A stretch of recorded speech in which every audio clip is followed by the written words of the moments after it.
quoi de ce peuple? Ce peuple ne sait pas prier. Ce peuple ne connaît pas Dieu. Je veux que tu pries. Ayam Telebo, Kababo, Shantababa, Rantelebo, Madia Santaba. Ta voix devait dépasser pour moi.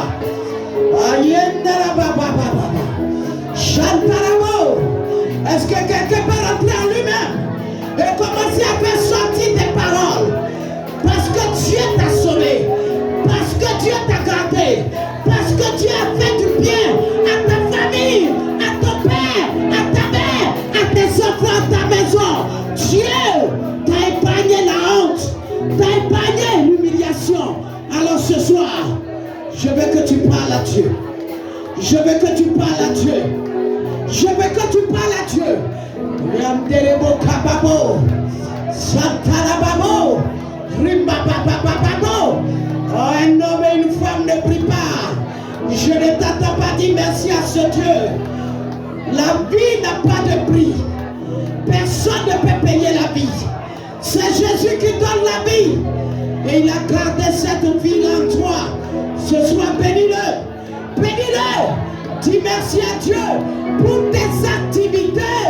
Dis merci à Dieu pour ton mariage. Dis merci à Dieu pour ta guérison. Dis merci à Dieu pour la santé qu'il t'a accordée. Ah, les hommes là ne prient pas. Je ne peux pas t'avoir. Je veux que quelqu'un parle plus fort. Hey.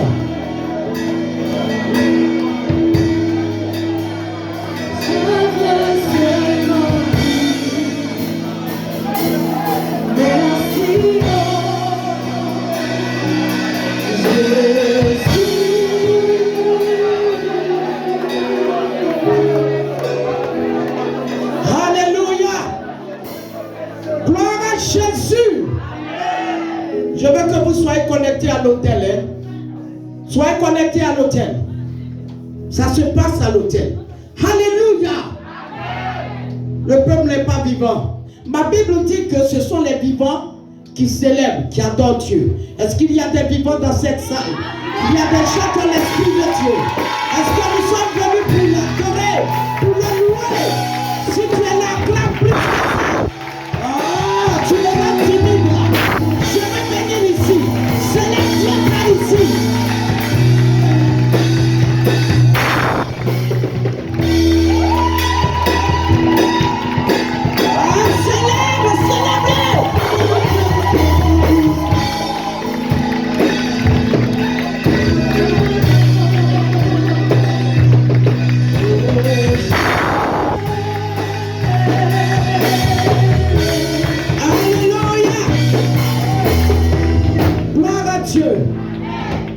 Gloire à Dieu.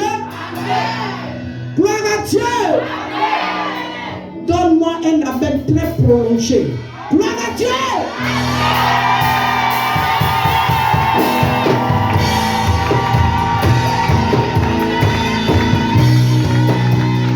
Alléluia. Tu vas me donner amen, alléluia. Un amen qui va faire fuir tes ennemis. Parce que l'amen que tu vas prononcer, c'est un amen qui a un pouvoir. L'autorité de Dieu en toi sera dans ton amen. Ça ne va pas chasser les démons de ton voisin, mais ça va faire nettoyage dans ta vie, dans la vie de tes parents, dans ton département, dans tes finances, partout où tu penses. Alors ce soir, quand je vais te dire gloire à Dieu, alors ton amen va percer le plafond. Gloire à Jésus.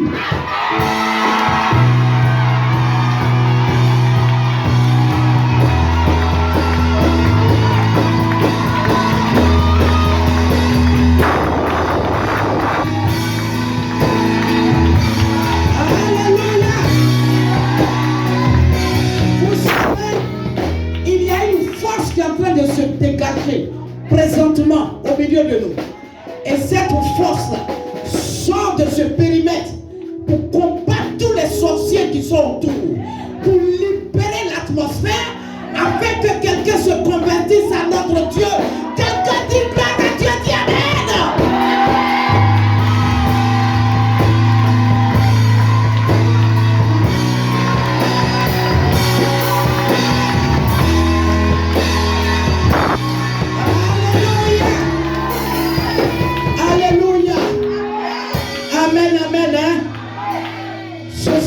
voyez que nous ne sommes pas seuls. Quelqu'un dit Amen. Alors, nous allons chasser l'esprit de distraction. Vous savez, il y a un moment que Dieu donne pour qu'on s'occupe des plus petits. Il y a un temps aussi quand ça sonne. Laisse Dieu prendre soin des enfants.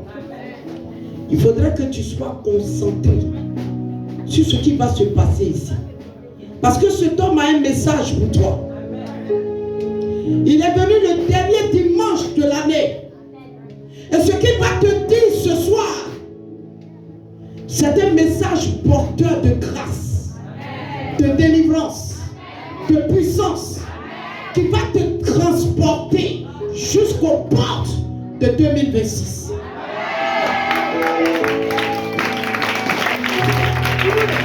Je parle spirituellement aux gens qui sont spirituels. Comme mon père aime le dire, je ne suis pas un comédien.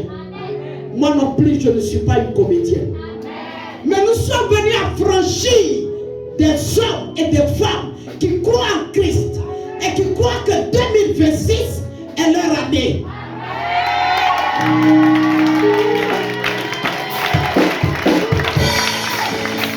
Alléluia. La parole de Dieu dit dans Osée 12 à partir du verset 13, par un prophète, l'Éternel fit monter Israël hors d'Égypte. Et par un prophète, Israël fut gardé. Cet homme est un prophète majeur, un prophète voyant, un prophète qui a la parole, un prophète qui a l'onction, qui incarne la force et la puissance de Dieu. Ce soir, il vient pas comme un homme simple, mais il vient avec un vêtement, avec une puissance, avec les yeux de Dieu pour détecter ce qui ne va pas en toi. Alors, ce soir, je veux que vous m'aidiez à saluer le ciel avec des hosannas, avec des acclamations, en poussant des cris de joie pour recevoir le message de Franck.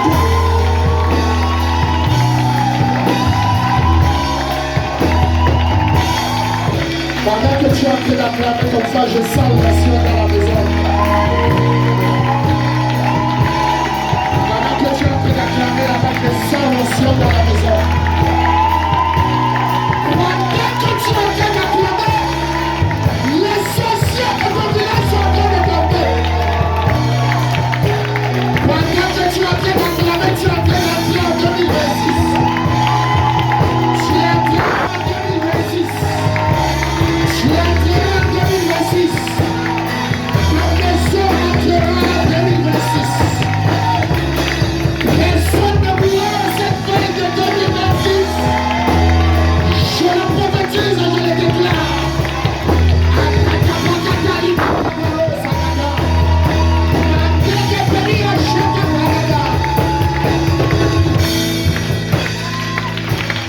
C'est la preuve que 2026 sera bon pour toi.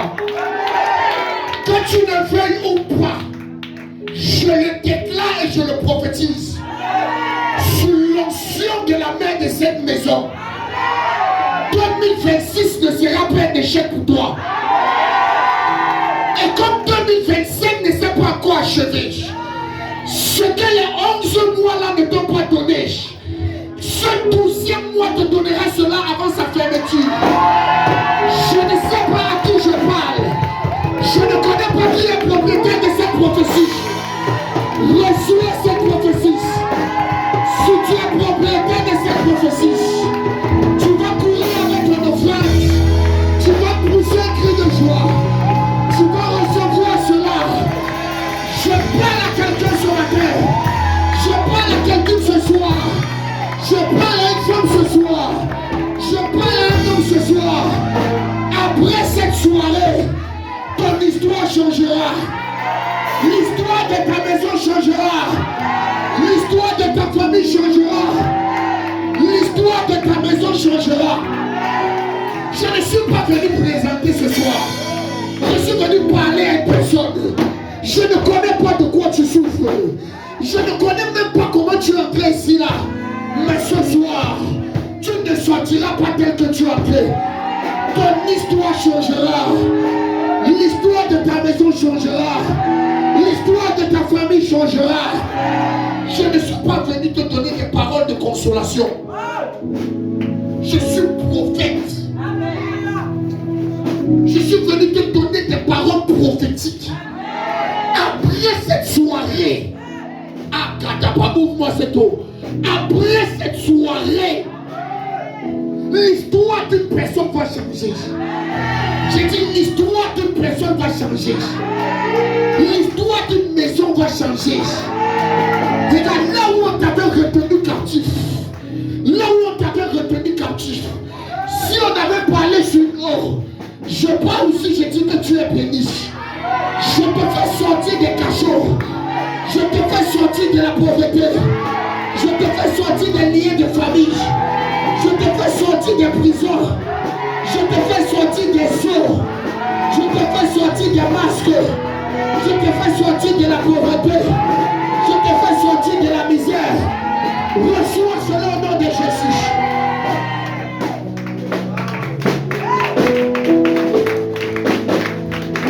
Si la médecine avait diagnostiqué quelque chose dans ton corps, je prophétise et je déclare, comme un médecin par excellence, représentant du médecin par excellence, après ce culte va te diagnostiquer, la maladie là va disparaître. J'ai dit la maladie là va disparaître. J'ai dit la maladie là va disparaître.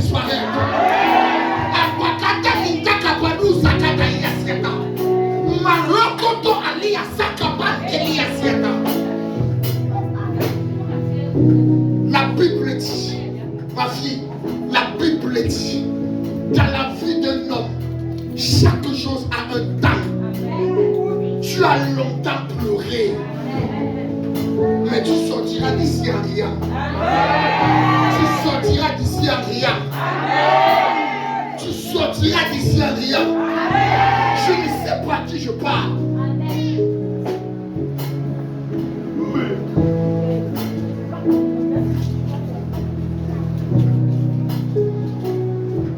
J'entends un nom. J'entends un nom. F R A N C K. Franck. Franck. Franck.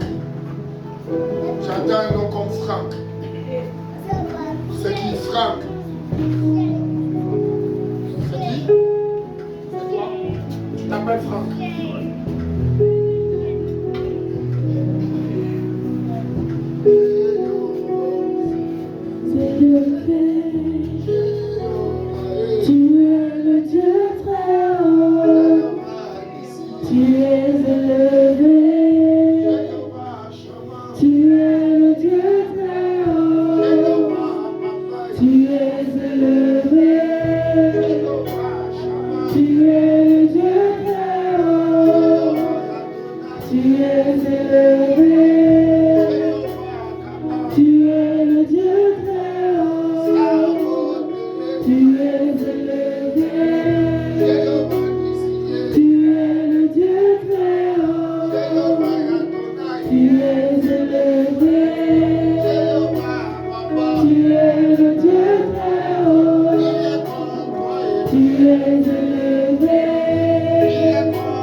Tu es élevé. Bénis-nous ce soir. Tu es le Dieu très haut. Bénis-nous, Yaya. Tu es élevé.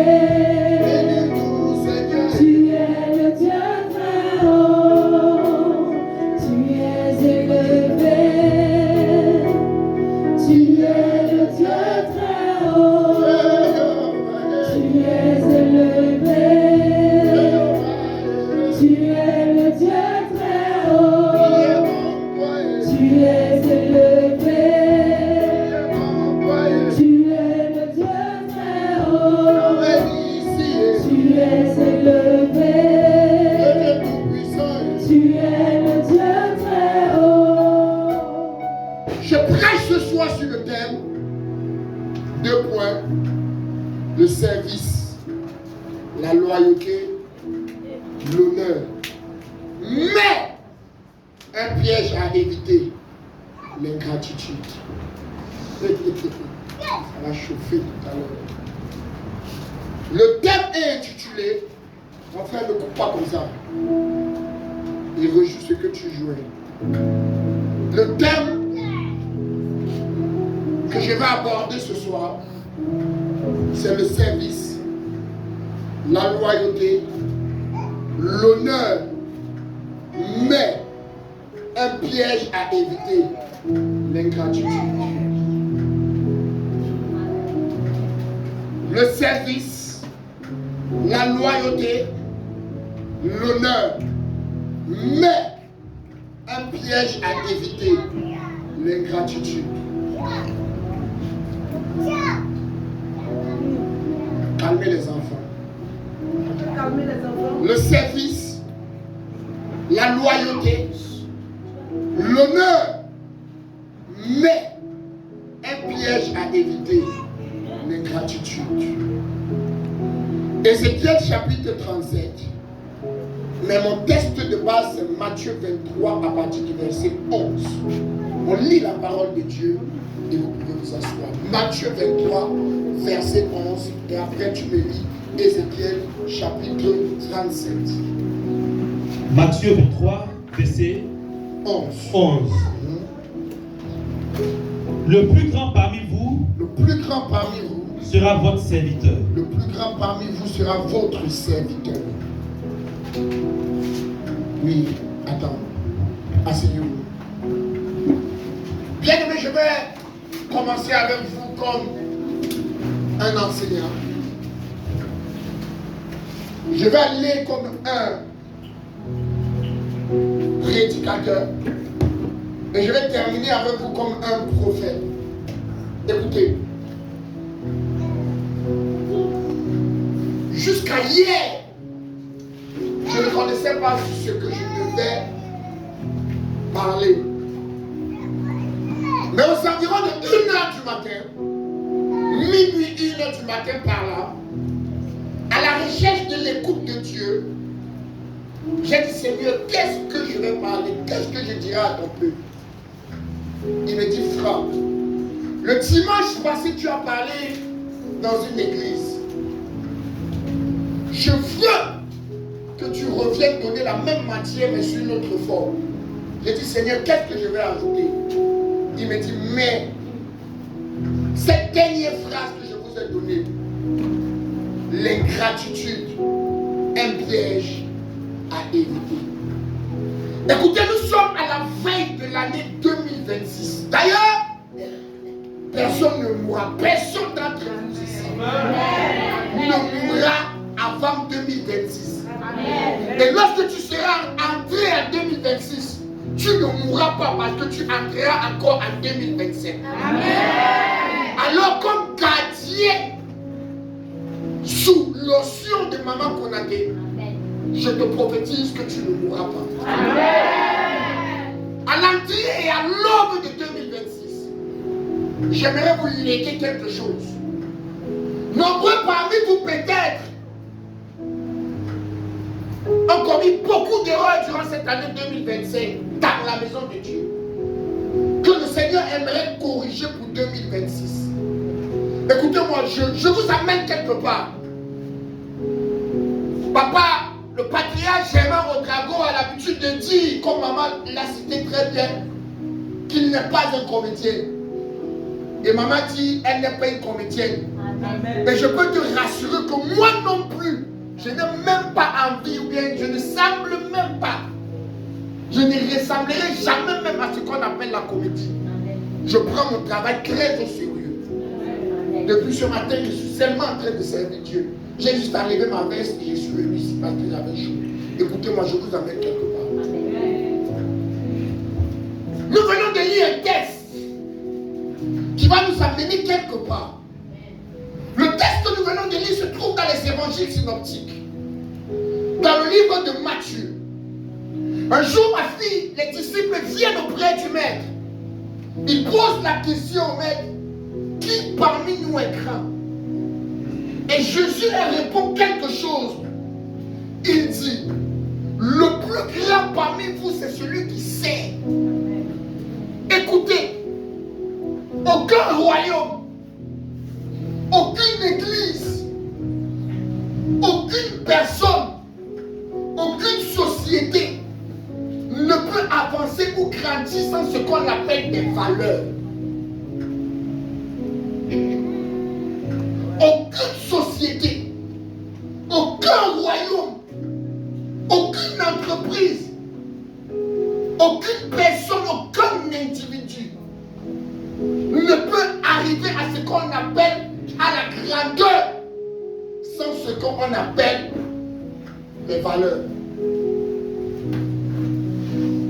Et dans le royaume des cieux, il y a des valeurs qu'on prône. Et l'une des valeurs que nous prenons, c'est ce qu'on appelle numéro 1, le service. Écoutez, personne ne peut décider d'être grand sans servir. Le service est la matière qui nous amène à la grandeur. Les hommes définissent la grandeur par ce qu'ils ont. Mais Dieu définit la grandeur par ce que tu fais. Les hommes définissent la grandeur par ce qu'ils sont. Mais Dieu définit la grandeur par qui tu sais. Le mot service signifie diakonos. Diakonos en français veut dire une occupation par rapport à quelqu'un d'autre. Ça veut dire s'occuper des affaires de quelqu'un d'autre. Alors lorsqu'on parle de service dans la maison de Dieu, on parle d'une occupation de quelque chose mais qui ne t'appartient pas. Et personne sur la terre des hommes ne peut dire, parce que nous parlons dans un sens de l'église, personne ne peut dire qu'il sait Dieu sans au préalable servir d'abord un homme. Servir Dieu, c'est servir un homme. En d'autres termes, si tu dis que tu sais Dieu, tu dois être au service de Maman Konadé. Parce que c'est elle qui représente Dieu sur la terre, au-dessus de ta vie. Donc dire que tu es au service de Dieu, c'est dire que tu es au service de Maman Konadé. Alors la question que je vais te poser, tu es au service de qui? Tu sais qui? Non seulement tu sais qui, mais tu sais comment.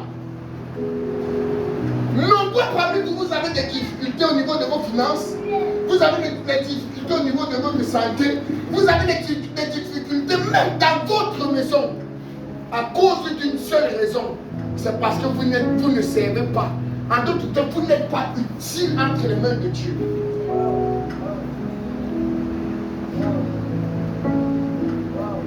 Oui, oui. Vous n'êtes pas utile entre les mains de Dieu. Écoutez, quand quelqu'un est utile aux mains de Dieu, il le préserve. Il le garde. Parce que quand toi, tu as tes millions, l'endroit auquel tu vas garder ces millions s'appelle une banque. Mais Dieu, lorsqu'il veut garder quelque chose, il le garde dans un homme. Il le garde dans un homme pour son utilité. Écoutez, tu es utile à quoi dans cette maison? Tu es utile à quoi? Écoutez, cette année qui est en train de venir, nous voulons des gens qui seront utiles à l'œuvre de Dieu. Amen. Lorsque je parle du service, maman, tout le monde ne peut pas servir Dieu de la même manière ou de la même façon. Il y a d'autres personnes qui serviront Dieu ici avec leur argent. Ne te complique pas la tâche. On dit que pour mieux combattre, il faut mieux se connaître. Pour mieux se combattre, il faut mieux se connaître. Lorsque tu te connais, tu sais comment agir. Dieu t'a donné des finances. Tu es conscient et conscient que les finances que Dieu t'a données, c'est pour son service. Sers-le avec tes finances. Écoutez, je n'ai jamais vu un homme mettre Dieu en priorité et être dessus. Jamais. Dieu dit dans sa parole, mon pasteur, qu'il n'est débuteur de personne. Il n'est débuteur de personne. Chaque fois que tu sais Dieu, tu ne fais pas du bien à Maman Konaté. Tu ne fais pas du bien à Dieu, tu te fais toi-même du bien. Parce que servir un homme ou bien servir un homme de Dieu, c'est un privilège que tu t'accordes. Tu es privilégié d'être au service d'un oué. C'est un privilège. C'est un privilège. Mais tu es dans la maison de Dieu, tu es vagabond, tu ne fais rien. Écoutez, même au ciel, il y a ce qu'on appelle des familles angéliques. Tu appartiens à quelle famille? Tu sais qui? Tu sais comment? Oui, jour. Tu sais qui? Tu es au service de qui? Tu sais comment? Quand je vous regarde ici, nombreux d'entre vous, vos problèmes, c'est le service. D'autres serviront à la chorale. Tu as une voix. Tu n'as pas peut-être l'argent, mais tu as une belle voix. Ta voix, c'est pour chanter Fali Poupa. Dieu t'a donné une belle voix, mais tu prends cette voix pour servir le monde. Après, demain, quand tu as quoi que tu viens nous emmerder ici, que maman prie pour moi. Non, c'est pas, il t'a donné quoi là parce que quand tu vas prendre la résolution de venir chanter, ça va partir. Il t'a donné ta beauté. Tu es beau, tu es belle. Mets-toi là devant. Est-ce que vous savez que la beauté d'une femme a sauvé toute une nation? Esther, Vashti, sa beauté a sauvé toute une nation. Elle a mis sa beauté en exergue. Tu es intelligent, tu as des capacités en informatique pour faire des affiches. Mais on est obligé toujours d'aller chercher des gens loin. Et pourtant tu t'y connais. Ou bien tu connais une personne à côté de toi qui tu s'y connais. Qu'est-ce que ça te coûte de dire à la personne qui est à côté de toi que c'est mon église? Fais ça. Et tu rêves. Personne ici ne veut servir. Quand je viens, je regarde même votre manière de faire. Il y a une incohérence totale. Pourquoi? Parce que vous reposez tout sur la tête d'un leader. Écoutez, on ne sert pas Dieu quand tout va bien. Ézéchiel chapitre 37.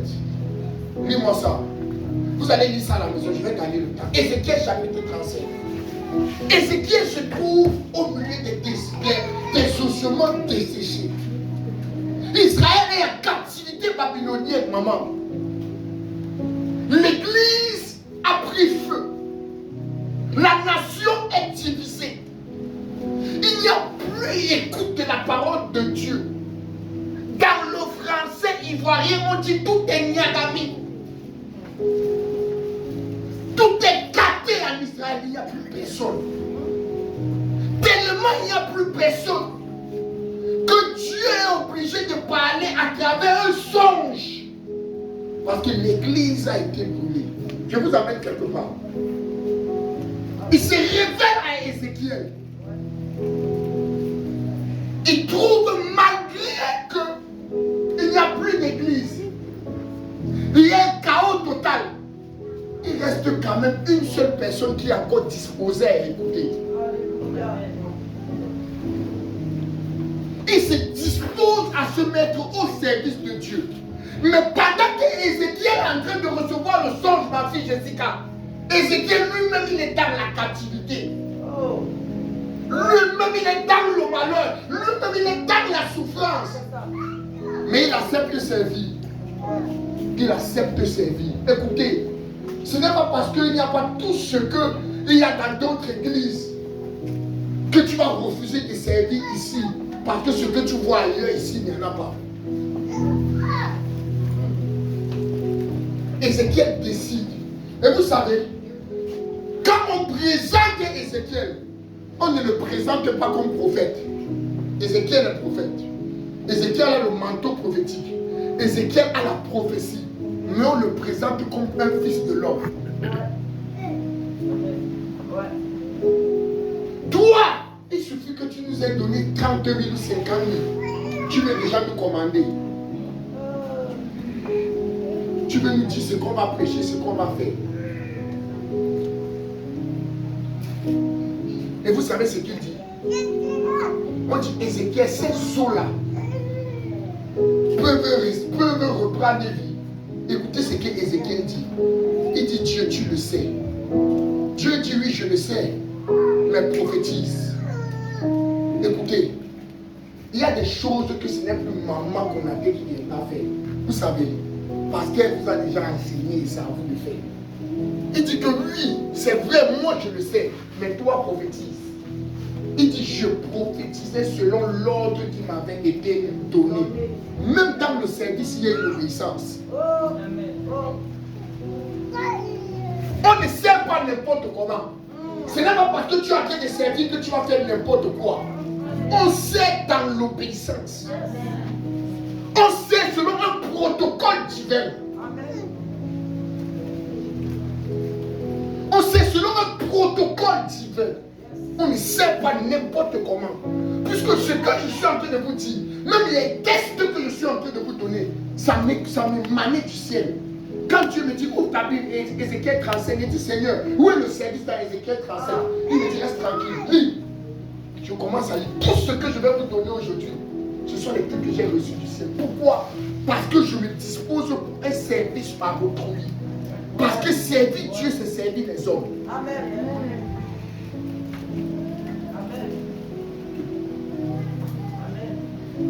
Et quand je parle comme ça, je sens que tu es en train d'être béni. Amen.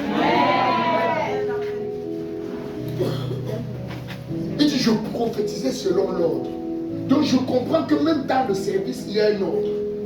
Même dans le service, tu dois attendre qu'on te dise.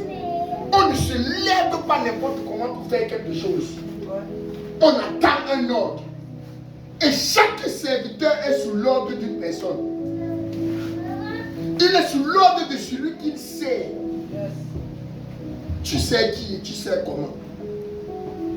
2026. J'aimerais que tu prennes une résolution de servir.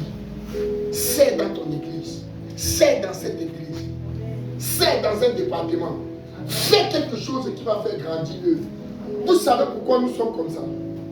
Si on compte les enfants sont plus nombreux même que nous les grandes personnes. Vous savez pourquoi? Parce qu'il n'y a personne pour évangéliser. Regardez comment cette commune est grande. Laissons même la commune. Chacun et chacune d'entre vous, si vous avez des voisins, vous avez vos amis. C'est la fin d'année. Personne n'a même le temps de dire à son ami que c'est le dernier dimanche de l'année. Viens, on va prier. Quelque chose peut même sortir là-bas pour toi. Mais vous laissez tout entre les mains d'une personne. Le service. Le service. Tu sais qui et tu sais comment. Bien-aimé, sers. Sers Dieu. C'est.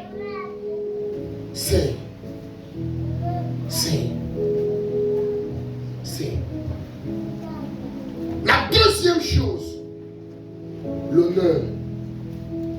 L'honneur, ce n'est pas admirer un talent, c'est discerner une grâce. Matthieu 15, verset 22.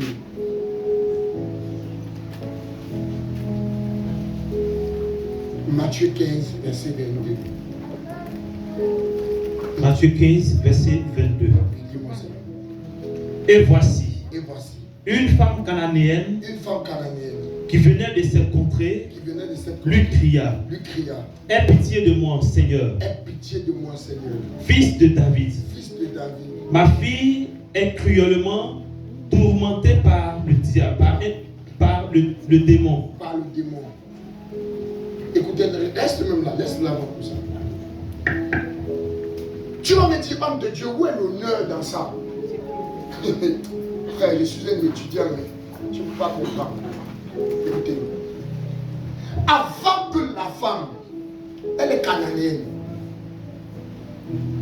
avant que la femme ne reçoive ce pourquoi elle a demandé à Dieu, avant qu'elle ne reçoive la bénédiction, elle a d'abord honoré. Elle dit fils de David, elle donne d'abord l'honneur. Parce qu'elle sait que là où il y a le déshonneur, la bénédiction s'arrête. Elle rencontre quelqu'un qu'elle ne connaît pas. Elle l'appelle fils de David. Elle l'honneur. Bien aimé, là où il n'y a pas l'honneur, il n'y a pas de miracle. Jésus a refusé de faire des miracles dans sa propre contrée à cause de l'honneur.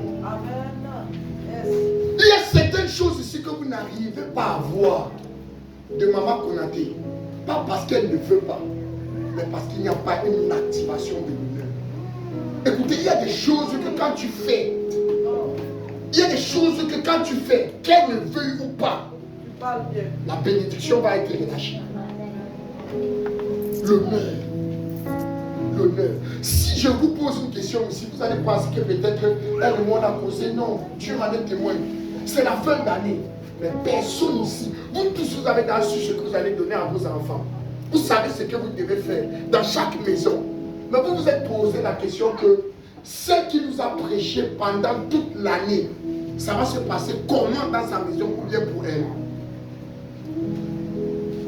Dieu dit dans 2 Samuel, bien 1 Samuel, j'honore ceux qui m'honorent.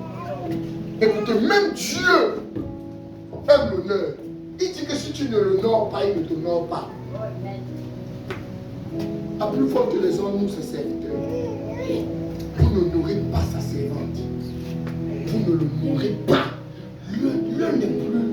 L'un des problèmes des chrétiens, c'est le manque de l'honneur. Et surtout dans la francophonie. Ta mère peut te parler, tu es en train de marcher le chemin. Ta mère peut être déjà dans la salle. Toi, tu es encore sur WhatsApp.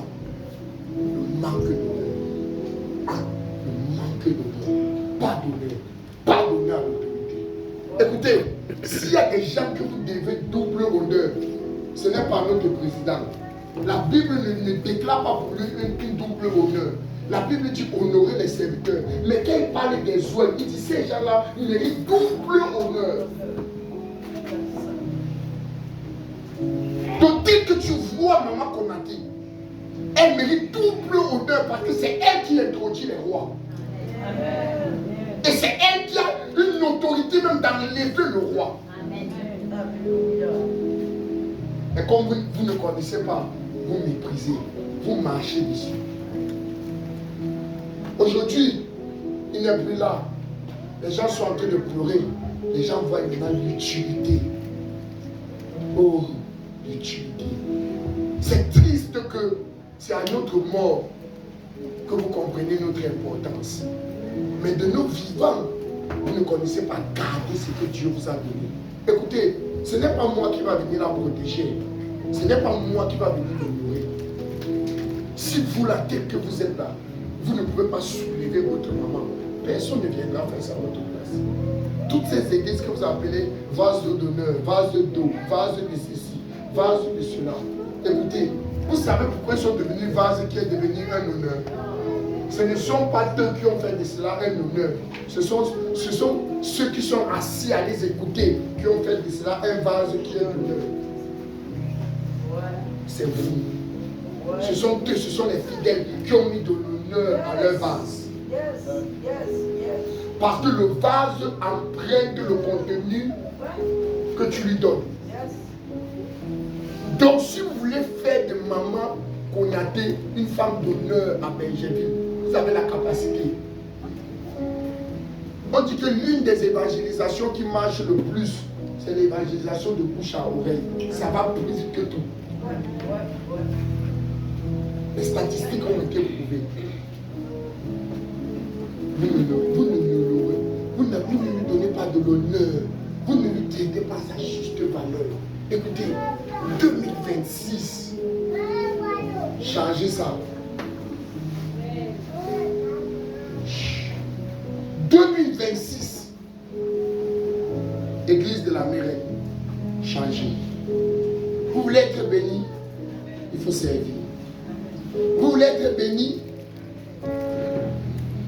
il faut honorer. La troisième chose, c'est là où je vais frapper fort, c'est maintenant que je commence à prêcher. Et sur la dernière chose, c'est maintenant que je commence à prêcher. 2 Samuel chapitre 9. Je parle de la loyauté. Écoutez maintenant. 2 Samuel chapitre 1. 2 Samuel chapitre 9 à partir du verset 1. Lis-moi ça. Là maintenant je parle de la loyauté. 2 Samuel 9 à partir du verset 1er. À partir du verset 1er. David dit. Reste-t-il encore quelqu'un de la maison de Saül pour que je lui fasse du bien à cause de Jonathan? À cause de Jonathan. Écoutez, l'histoire que nous venons de lire dans 2 Samuel chapitre 9. Pour comprendre ça, il faut lire 2 Samuel chapitre 4 verset 4 si je ne me trompe pas. Écoutez, là-bas on met 3 personnes en exergue. Jonathan, Saül, Mephibosheth. Et un autre personnage. Mais vous savez ce qui se passe dans 2 Samuel chapitre 9, papa? C'est que il y a eu un schisme en Israël. Et ça a commencé dans la maison de Saül. La Bible dit que Saül est mort. La Bible dit que le même jour, Jonathan est mort. Jonathan est mort. Saül est mort. Le roi d'Israël est mort. Le général de l'armée est mort. Maintenant, il y avait une seule personne qui était le prétendant élu à la royauté. C'était le petit enfant du nom de Mephibosheth.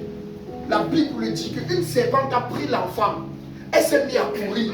L'enfant est tombé. Il s'est cassé les pieds. La Bible dit que son nom était Mephibosheth. Et on l'a amené dans un endroit qu'on appelle le débat. Mais avant que cette chose n'arrive, David et Jonathan sont entrés en alliance. Ils sont entrés en alliance. Maintenant, Jonathan n'est plus. Saül n'est plus. Le petit enfant doit être sauvé à cause de quelque chose. Vous savez la chose qui a sauvé Mephibosheth, ce n'est pas seulement une alliance, c'est la loyauté. Parce que le cas n'est plus. David n'était plus obligé de faire quelque chose pour Mephibosheth. Mais il s'est rappelé qu'il y a une alliance. Il s'est rappelé que quand il y a une alliance, il y a une loyauté. Il y a une loyauté. Il faut que je sois loyal malgré que le serviteur n'est plus. Écoutez, la loyauté, c'est quand une personne se trouve dans des situations difficiles. Que les situations sont bonnes, que les situations soient difficiles, tu dois rester loyal.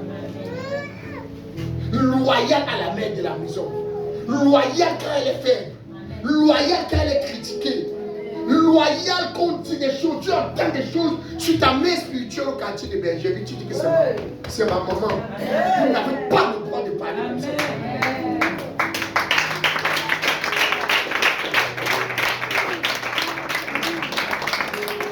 vous n'avez pas le droit de parler comme ça de ma maman. Écoutez, être loyal, c'est la capacité même de donner ta vie pour une personne. Écoutez, je ne suis pas en train de vous tromper. C'est biblique. Lis ça.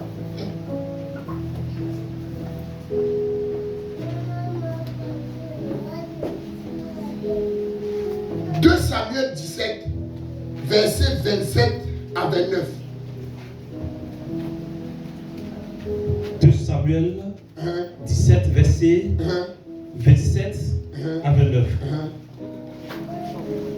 Lorsque David fut arrivé à Mahanaïm, Sobi, fils de Nachash, de Rabat, des fils d'Amon, Maki, fils d'Amiel, de Lodébar.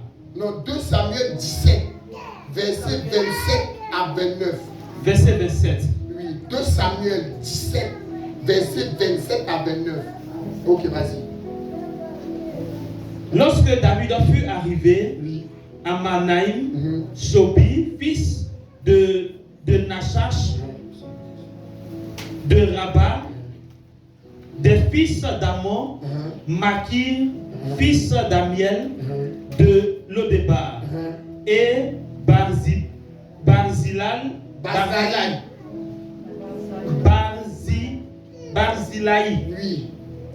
le Galadite de Rogelim, apportait, verset 28, apportait des lits, des bassins, des vases de terre, du froment, de l'orge, de la farine, du grain rôti, des fèves, des lentilles, du grain rôti.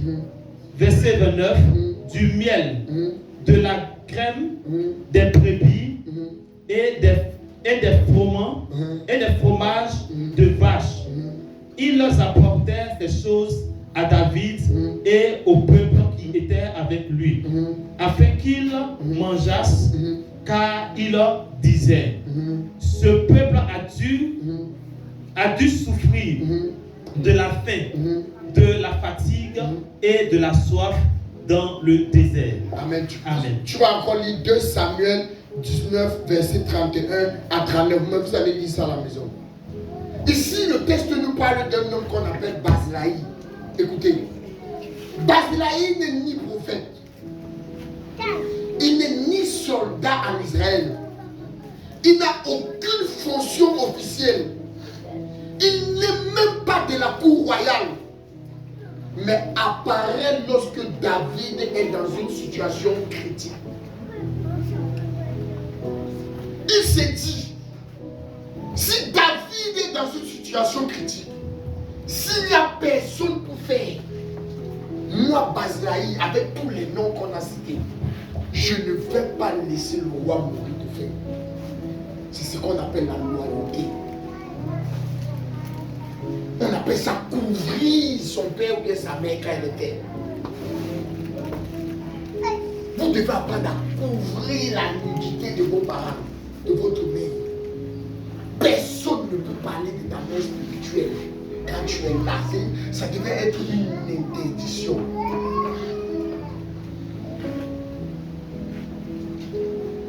Pourquoi j'ai dit tout à l'heure que c'est le fils qui meurt pour le père? Vous m'avez tous regardé comme si j'étais en train de mentir. Qui a été envoyé sur la terre? C'est Jésus, non? Qui est mort sur la croix? Qui a été ressuscité? Mais qui a reçu la gloire? C'est qui? Qui est mort? Qui a été lapidé? Qui est parti sur la croix? Qui a été ressuscité? Mais qui a reçu la gloire? Écoutez, le Fils souffre pour glorifier toujours le Père. La souffrance c'est pour vous, la gloire c'est pour elle. Amen. Constatez que maman Jésus a passé tout son temps à souffrir. Juste pour une seule chose. La loyauté envers son Père. Si Jésus est resté loyal à son Père, il dit Seigneur, cette coupe-là est trop lourde. Mais à cause de toi, à cause de l'obéissance que j'ai envers toi, je porterai cela. Amen. Écoutez, rien ne doit être difficile pour vous quand on parle de votre mère. Rien. Rien. Peuple de l'Amérique, je viens de vous parler du service, de l'honneur, de la loyauté. Mais j'ai ajouté quelque chose à cela. Un piège à éviter. L'ingratitude. Et c'est là où maintenant je commence mon message. Luc, chapitre 17. C'est là que je veux vous parler. Luc, chapitre 17, verset 15 à 18. C'est là où je veux vous parler. C'est là où je veux vous parler. C'est là où je veux vous parler. Je veux sérieusement vous parler. J'ai fermé les cahiers. Luc, chapitre 17. Luc chapitre 17, verset 15 à 18. Verset 15 à 18. L'un d'eux, se voyant guéri, revint sur ses pas. Non, commence plus haut. Dès qu'il les eut vus, il leur dit, allez vous montrer au sacrificateur. Non.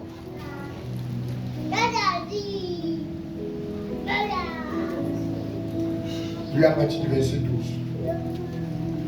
Comme il entrait dans un village, dit le prévint à sa rencontre. Il entra dans un village. Écoutez, Jésus entre quelque part. 10 personnes viennent vers lui. Lis. Il leur dit, allez vous montrer au sacrificateur. Et pendant qu'ils y allaient, il arriva qu'il fut guéri. Attends d'abord, reste d'abord là. Écoutez, voilà 10 personnes qui sont malades.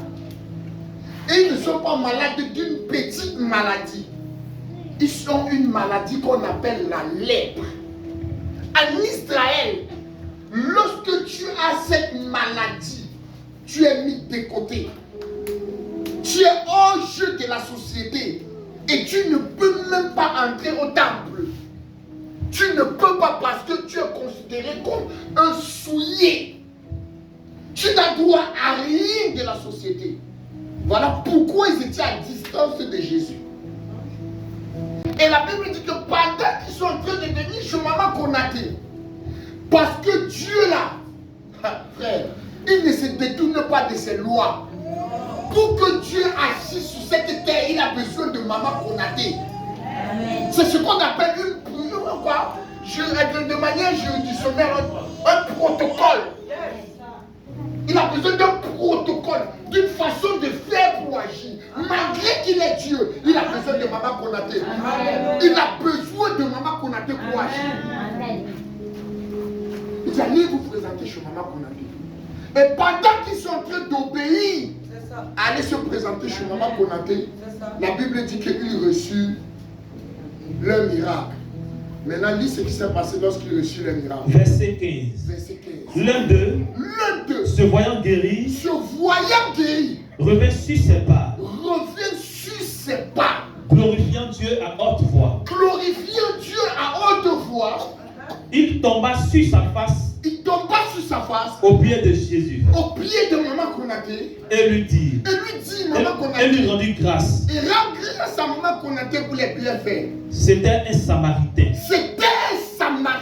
Hey, soulignez-moi ça dans votre Bible. La Bible dit c'était un Samaritain. Je vais vous parler. Écoutez, la personne qui vient rendre grâce là, ce sont des gens qui ne sont pas en collaboration avec les Juifs. Donc, s'il y a des gens qui doivent venir remercier Jésus, ce ne sont pas les Samaritains. Non. Ça veut dire que les 9 autres qui étaient des Juifs, qui étaient le peuple de la Mérène, qui devaient venir dire merci à Maman Konaté pour l'année 2025, ce ne sont pas eux qui sont venus. Ce ne sont pas deux. Ce sont des Samaritaines. Ce sont des musulmanes. Ce sont des non-chrétiennes. Ce sont des païens qui sont venus. Qui ont eu la culture de la reconnaissance. Ils sont venus. La Bible dit il est revenu sur ses pas.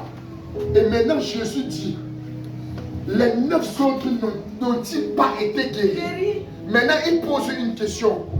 Où sont-ils passés? Ils sont où? Où sont les gens que maman Konaté a prophétisé sur en 2027? Où sont les gens que maman Konaté a prié pour eux, ils ont eu la bénédiction? Où sont les gens qu'elle a donné des actions, ça a marché? Où sont-ils? Vous êtes où? Vous êtes où? Où sont passés ces gens? Où sont-ils passés? Où? Jésus pose où? Vous savez, quand Jésus pose des questions, il faut faire attention. Ce n'est pas parce qu'il est ignorant de d'où tu es, mais il est conscient que là où tu te trouves, ce n'est pas l'endroit là où tu devais être. Il sait que les 9 là où ils sont, ce n'est pas normalement là où ils doivent être. Il pose la question, où sont-ils? Où sont passés les 9? Pour que toi seul, tu reviennes. Écoutez, vous savez, Jésus est sage. Maman Konaté est très sage. Écoutez, ne dites pas Amen. Elle connaît tellement l'état de votre cœur qu'elle ne vous donne jamais toute la route. Elle vous donne la moitié de la route. Celui qui est sage, à qui on a donné une moitié de cola, c'est que l'autre moitié se trouve chez elle. C'est ce qu'il fait. Il va revenir. Pourquoi? Maman, les 9 là, ils n'ont que eu la guérison. Ils n'ont que eu une parole de guérison. Ils ont voulu la guérison, mais ils n'ont pas voulu la relation. C'est ça. Je suis d'accord. Hein? Vous voulez la prophétie de Maman Konaté. Vous voulez tout de Maman Konaté, mais vous ne voulez pas la relation avec Maman Konaté. Amen. Vous ne voulez pas le service.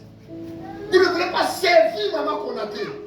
Vous voulez tout ce qui vient d'elle, sans rester à côté d'elle. Mais comme elle est sage, elle libère juste un bout et elle reste avec un. Vous savez ce qui s'est passé? Vous savez ce qui s'est passé, ma fille? Jessica, Jésus est sage. Jésus savait que ces gens-là ne sont pas, ce sont des ingrats qui n'allaient pas revenir. Il pose la question, où sont-ils? Est-ce que c'est toi seul qui as reçu la guérison? Ce n'est pas toi. Les 9 autres sont partis. Jésus dit maintenant, ok, tu as reçu la guérison. Eux aussi ils ont reçu la guérison. Mais je vais te donner quelque chose que eux, ils n'ont pas reçu. Que toi, tu dois recevoir. Vous savez ce que Jésus dit? Jésus dit maintenant, va et ta foi t'a sauvé. Maintenant, il dit, non, n'applaudis pas, attends. Le verbe va et ta foi t'a sauvé. Ce groupe de mots veut dire en français simple que sozo. Le mot sozo veut dire salut. En d'autres termes, eux ils avaient reçu la guérison. Lui, il a reçu son salut et la guérison. Amen. Il a reçu un paquet complet. Yes. Parce que tu peux avoir le miracle sans avoir le salut. Sans avoir le salut. Il y a beaucoup qui sont guéris mais iront en enfer. Mais lui, il a été guéri et il a reçu le Sauveur. Ouais. Il y a des bénédictions que Maman Konaté a. Elle sait que si elle te donne tout maintenant, ingrate et ingrat que tu es, tu ne vas plus revenir. Écoutez, on peut être 1000 prophètes. Ne te leurre pas. Ta bénédiction se trouve sur une seule place. Amen. Ça se trouve sur une seule place. Dans la bouche d'une seule personne. Amen. Elle s'appelle Révérend Général Maman Konaté. Ce que les gens vous disent là dehors, c'est du mensonge. Amen. Ils vont vous donner des biberons, mais ils ne vont pas vous donner le lait maternel. Amen. Le biberon ne fait pas grandir un enfant. C'est le lait maternel. Amen. Ils n'ont pas été reconnaissants. Ils ont perdu, ils ont été ingrats. Et aujourd'hui, voilà ce que nous vivons. L'ingratitude. L'ingratitude. Vous êtes tellement ingrats que Jésus vous pose la question. Où vous êtes passé? Après qu'on ait prié sur vous. Après qu'on ait fini de vous imposer les mains. Après que tu aies reçu ta délivrance. Après que Dieu t'ait béni. Où es-tu passé? Tu es parti rendre témoignage de tout ce qui t'est arrivé. Où? Tu es parti rendre témoignage où? Écoutez, des fois ce n'est pas parce qu'elle ne parle pas qu'elle n'a rien à dire. Écoutez, même le silence d'un ou bien d'une oin peut être une malédiction pour vous. Elle est silencieuse. Elle arrive à un niveau là où elle se dit, c'est bon, je ne parle plus, je les regarde. Écoutez, il ne faut jamais accepter qu'elle vous regarde. Ma fille belle est rapidement, ça me gêne quand je vois les gens. Ça rapidement, il prêche. Vous ne restez aucune reconnaissance. Mais beaucoup d'entre vous ici, vous avez été bénis. Beaucoup d'entre vous ici, là, vous avez reçu des prophéties. Beaucoup d'entre vous ici, là, on a parlé sur votre vie. Mais vous avez été ingrats. Vous n'êtes pas revenu. Vous n'êtes même pas revenu pour dire merci. Parce que l'année qui est en train de cheminer, l'année est déjà finie. Demain nous sommes mardi. Demain nous sommes lundi. Le dernier lundi de l'année 2025. Nous sommes mardi le 31. Nous allons nous réunir encore ici.